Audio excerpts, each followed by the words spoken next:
Hello and welcome to my YouTube channel. My name is Rose, and as promised, I am welcoming you to this story time. Okay, I just want to say this is not something easy for me to share, especially on public domain, but I feel like it's necessary for me to do so because I feel like my content will make more sense if I share this story. But not only that, I feel like my story could actually help somebody out there, especially a young lady who thinks that being involved with an old Muzungu is the only way to omoka.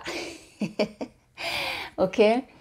Because that is exactly where I was. So, without further ado, let's get started.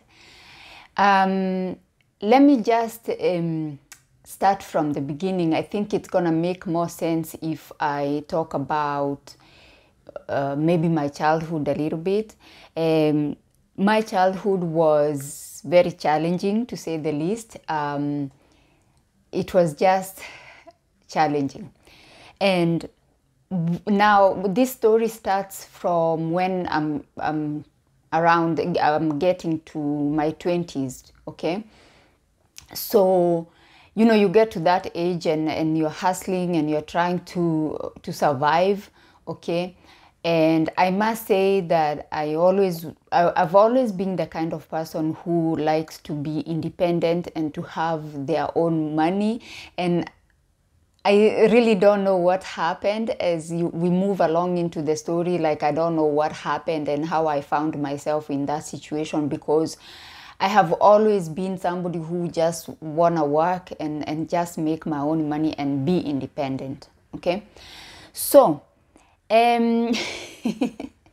while I was busy, you know, working and just trying to make the ends meet, there came a time when a friend of mine actually suggested that I try out a job that was available. And this job, let me just take you back to how we got to this point. So there was this neighborhood that we used to go and look for casual jobs, you know. It was like the high-end kind of neighborhood. So you go there and you look for a job. You could find somebody who wants their flowers tended to, and then they will pay you some money and then you tend to their flowers. Or you could find somebody who wants a carpet cleaned or something, you know, or a house cleaned or something like that, you know, just casual jobs. So we used to go there and do that. And there were some ladies who used to actually work there, okay, in that neighborhood.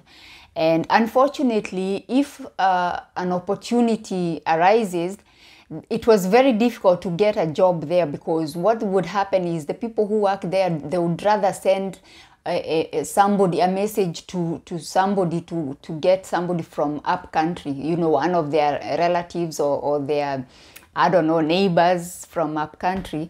So it was very difficult to get a job there. So I was very grateful. The reason why I'm saying all this is to show you that I was very grateful when this young lady was like, Rose, you know, try out this job, you know, just go and see if you can get this job. You know, there's this old Muzungu who is looking for a cleaning lady to be going there every day, you know, just it's a job. So the problem was, this old lady, this old Muzungu, apparently did not employ people from my tribe. I don't know what people from my tribe had done to her. I don't know. But so my friend was like, when you go there, I don't know what you're gonna say, but you must make sure that she doesn't know what tribe you are, because then you're definitely not gonna get the job. I was like, of course I'm getting this job. What do you mean? So I go there and I find this old lady, and she says, so you want this job? I was like, yeah. And then she's like, okay, first of all, from which tribe are you? I was like, so I made up something. I was like, oh, you know, I'm a half caste of this tribe and another tribe. Anyway, so she was like, okay, so You'll be coming at 8 o'clock in the morning, and she showed me what my responsibilities will be. Basically, it's just to tidy up the place, clean, wash, iron, the usual household work. But you go in the morning at 8 o'clock and you leave at 5. So I was very happy because now I have a stable income. We agreed on the salary. It wasn't that good, but anyway, it was something. And it was able, I must say, it was able to sustain me because I could now, rent a little, I could be able now to afford my little place that I was living in. And I had money for food and for some clothes and a bit of makeup. I always loved makeup. Of course, I could not buy like expensive makeup, but I could buy, I don't know, the eye pencil and some lipstick, some Pond's. In those days, we used to apply a powder that used to be called Pond's. So anyway, so I get the job and I start working. And I know now what you're wondering is, how did she not find out what tribe you're from? Didn't you not submit your ID card? At that time, actually, I was waiting for my ID card. I had applied for my ID card and then something went wrong, so I had to reapply. So I was waiting. So when she asked me, she was like, what about your ID? I was like, I will bring my ID. I'm still waiting for my ID to be issued because I had applied and then something went wrong and now I had to reapply again, so I'm waiting. She was like, yes, as soon as you get your ID, you bring it and you bring with photocopy. I was like, uh-oh. So my plan here was, it's like you just move with the moment. My plan was, if she fires me because of my tribe, first of all, I'm gonna stretch it so maybe I can work 1 or 2 months, make some money, and then by the time she's firing me, at least I have made some money. I was young, okay? As you can see, I was young. So I started working and everything was going so well. I can't complain, just the usual stresses of work and stuff, but I was doing so well. Finally, my ID came after like 1.5 months or something, and now I was trembling because now I knew my job will be gone. But I went with my ID and photocopy. I spoke to her. I was like, I'm gonna show you my ID, but I just want you to understand that I really needed this job, and in this area it's very difficult for somebody to get a job. So when I saw this opportunity, I had to do whatever it takes to get this job. So I apologize for lying about my tribe, but here is my ID. And then she was like, no. Oh, she was like, but now since you know your work and I can see you're doing well, okay, all right, but I don't like. Anyway, so I continued with the job and I was happy. I was making money, not much, but I was stable. I was very happy. And during the course of this job, first of all, let me just give you the dynamics of the family that I was working for. So there is the old lady and her husband, and she has two children, 2 sons, okay? And one son is disabled. The man was mentally disabled and physically disabled. He used to work with, that's how he was. And then the other son, the firstborn now, he's a grown man with, he was living with a girlfriend. That's what he told me, because we got talking after, okay? And then he told me, I was like, but you're married? He said, no, I'm not married. I have a live-in girlfriend. And he has a daughter. He had a daughter from his previous marriage because his wife had passed away and left him with the daughter. The daughter was just 5 years younger than me, okay? Just 5 years younger than me. So everything was going well. The houses where now I was working, the house where the son was living and his daughter and his live-in girlfriend was not far away. They were just like one big compound, okay? But very big, because there were big houses. So the house for the parents was here and the other house was here. But that house I had nothing really to do with. My job was here. I come in the morning, I do my job, and then I get out of the houses had each its own gate. So I go out and that's it.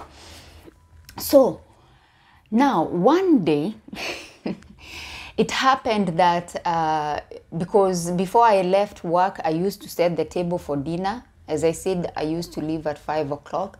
So before I leave, I used to set the table for dinner. So now the table can be ready and all they have to do is serve their food when they are ready to eat. That day, I think I was in a hurry. I think I was going to meet some friends. So I guess I did a bit of a mess with the table. I didn't do it properly. And the lady was very angry. They were actually having like a family moment in the living room with the son now, you know, the firstborn son, and of course the second-born son who was disabled, and the old man.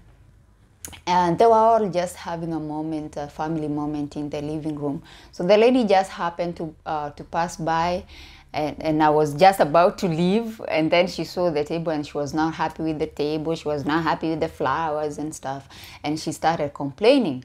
And I said, "Oh, I'm sorry. I will do it all over again. No problem, no problem." And then this man comes out, and then he tells the mom, "Oh no, mommy, just go back. I will teach her. no problem. Don't stress yourself." So the old lady goes back in the living room, and this man now comes and he's like, "Oh, why are you making my mom, so stressed out for nothing?" And I was like, "Oh, I'm sorry. I will do it again. No problem." And now he's showing me and he's asking me questions, and I must say this was actually before I brought my ID, because I remember he asked me, he said, "Are you sure you're not from that tribe? Because the way you're speaking, you sound very much like you're from that tribe." And I was like, "Who, me? No, I'm not from that tribe." So anyway, we sorted out the table, and he was asking me some really personal questions that I felt like, why do you have to ask me these questions? Because he was like, "Are you married?" Okay, fine. Okay, maybe that's not too personal. I said, "No, I'm not married." "Do you have a boyfriend? Do you have children?" Anyway, so that was the first personal encounter. I used to see him. He would just come in and go to the living room to speak to the parents, and he wouldn't like really say anything much to me. He would be just like, "Jambo," because they used to speak Swahili, by the way. Previously, apparently, they used to live in Tanzania. Like the family spoke better Swahili than I do, so he just used to pass by and say "Jambo," and I would say "Jambo," and then he goes and speaks to his family. But this was the first encounter that I had with him, when he was asking me all these questions. And I must admit, at some point, okay, I know as young girls, we have this thing.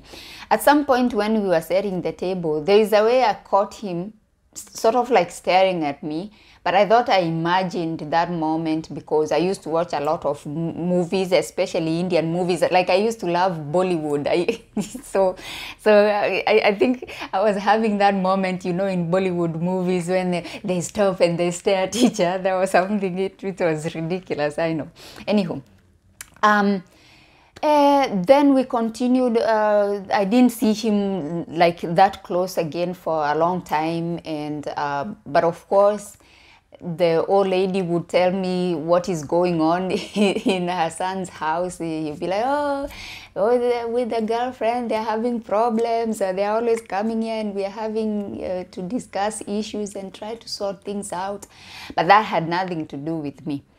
So to speed up the story, so I don't waste too much of your time. I don't want the video to be too long. And I know I'm going to make like 2 or 3 because it is a long story. There came a time, apparently, every year, this family used to go away. The parents used to actually go away to their country, to Europe, when it's summertime in Europe. And I must say, I think the year when I started the job, they didn't go, but the following year, that's when now they should go. So they arranged for the trip, and the old lady told me, Rose, I'm gonna lock up my house, and my son and the girlfriend are going to look after my other son. Therefore, there won't be a lot of work here for you. So maybe you can discuss with them in that house how many days, maybe per week, they will need you to come and maybe wash clothes or do something, I don't know. But for now, the job won't be the same, you know. You won't be coming every day because we are not here. And that made me very sad, because now I knew my income is reducing, you know. I was like, oh, okay. So while we are in this moment when now they are preparing for their trip, something happened. This family, that now the son and his lady, they had an issue, and the lady moved out. Okay, so now since they want, the old lady was like, my son is and his lady are gonna take care of my disabled son. Now the lady has gotten angry and she has moved out. So I would say that was like a blessing in disguise, because now I had to work the whole time. I had to go every morning, and the usual way I used to go, because the old lady was like, I don't want my son to be sitting in the house by himself, because of course his brother is working, so he needs somebody to be with him, you know, to look after him, to feed him, yeah, and everything. I actually now ended up also being the one to be washing him, because there was a guy who used to be in charge of the garden, and he quit also. It's like everything happened like just like that. So he used to do the garden, and he used to wash this disabled man. So now it happened, now I was asked if I can also be washing him. And for me, I mean, I needed the money, so I was like, are you gonna add to my salary, because this is a different kind of job now? They were like, yes. So we negotiated what they offered. I was like, no, you have to go a little bit higher, and they went a little bit higher. And I was happy with what they offered, so I started now this job. So now my job was cleaning, as I was doing, cleaning and washing and ironing, and also give this man a bath. So I did that, and we continued like that. And this man and his lady were having problems. She would come back, and then she would go away. She would come back, and this is when we tend not to look at red flags, because this lady, there was one day I remember very well. This man went and came back with a music system, okay, music system, and a TV, okay. And I was like, oh boss, did you find somewhere where there was an auction or something? Because you could see those things are used, they are not new. And then the thing is with these Muzungus, they have no secret. He told me, no, I had a girlfriend out there that I was renting an apartment for, and we broke up, and I took my things. There was no way I was gonna leave these things, because they were very expensive. And for me, I was thinking, okay, now I'm thinking, but at that time I wasn't thinking. So now I'm thinking, so this girlfriend, you've been with her, because I remember he had said that he had been with her, I don't know for how long. I think it was almost like half of the time he had been with this lady who was living in his house. He had been with the other one as well. And now I'm like, so you have been with this lady and you can't even leave her the music system and the TV, like, and in the house already had all the things that it needed. So like, why? Anyway, so he brings these things, and he tells me they're from his second girlfriend. Anyway, it has nothing to do with me, so like I didn't care. Then another time, he comes and he's like, oh, I'm so stressed. And I'm like, oh, boss, what's going on now? Like it was like a soap opera, I swear. I don't even know how I got myself in that mess, because I had no business getting myself in that mess. So he come this day in the afternoon, he's like, I'm so stressed. Like, I give up. I said, what happened? He's like, oh, now the lady that he was living with had a friend, okay? And this friend, now started going out with this man. Okay, so, and it's so messy, you won't even believe it. This lady had a beauty shop, a hair salon or something, and this best friend of hers, actually, because apparently they had gone to the beauty school together, so they were actually working in that salon, and then this now guy comes and starts now sleeping with this friend. So the friends broke up, and she quit the job and left and went and found another job in another beauty hair salon. So apparently this particular day, this lady had gone to where that now former best friend works with a knife, ready to, you know, and found this lady with the hair relaxer. She was, you know, taking care of a client, and apparently she splashed the hair relaxer on this, like it was a big mess. So now he's the one who is telling me, okay, me, I'm always in the house. I come in the morning, I do my job, I go about my business from 5 o'clock. So he's the one who is telling me all this. And this lady of the house was a bit, how can I say? We were not like really that. There was something like, it's like our blood didn't mix, or I don't know how to explain. So it's not like I was talking to her or gossiping with her, but it was the man who was actually telling me all these details. And he was like, I don't know what's the problem. You Africans, your men usually have many women anyway. So even if I decide to have 3, 4 women, what is the issue? I was like, but that is not right, because you have a woman in the house. And I must say, guys, I must be as authentic and honest with you as I can. This lady was a beautiful lady. She like, I used to look at her and I'm like, wow, so this is what Wazungu's like, okay? So I was like, you have a beautiful lady in the house. Like what is the issue? Anyway, so we went on like that. This lady kept moving out. And then one particular time now she moved out. Okay? She moved out. And when she moved out, this guy, you know, he used now to tell me everything. He used to tell me everything that is going on. And I was like, I'm not sure if I should be knowing all this, because like, I'm just a worker here. No problem, no problem.